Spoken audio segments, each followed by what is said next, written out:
I remember that day my 5 years old daughter came from the room and said, Papa, Arnav has waken up. Arnav is my son. He is 2 years old.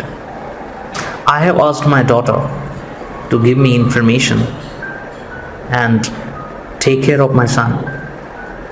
Whatever he does, she passes an information to me. When they play together, she guides him. She sometimes stops him doing something. Sometimes even she shouts on him.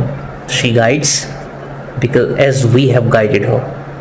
She tells him what to do, what not to do in our absence in the room.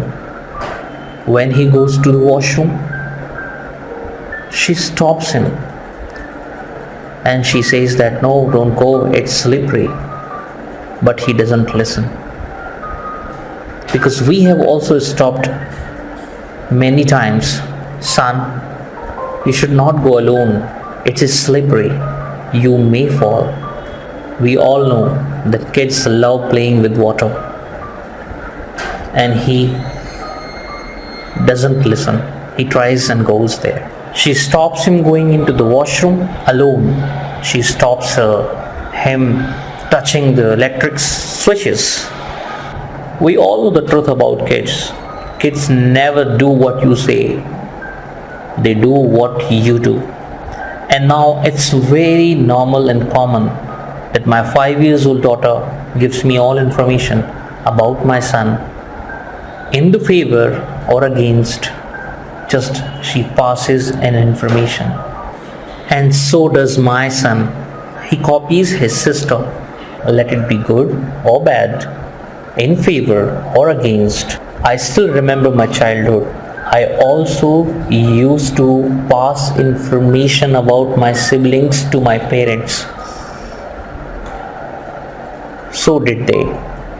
In my school, I used to pass an information about my friends to teacher.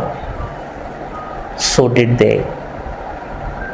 How passing an information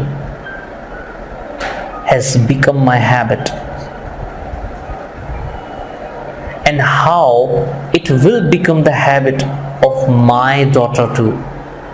How passing an information habit turns in the habit of complaining.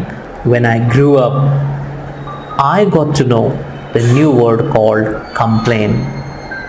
And society made me realize that I was passing an information about something that was a complaint. And unknowingly, I was in the habit of complaining. And I know the way I started complaining, it became part of my life. I got into the habit of complaining. One day, my daughter will also be in the habit of complaining. And I would tell her, why you always complain about your brother? Why you always complain about situations? This is all we do. We also started passing in information and how it turned in the habit of complaining. This is GAURAV'S Chourasiya signing out until we meet again.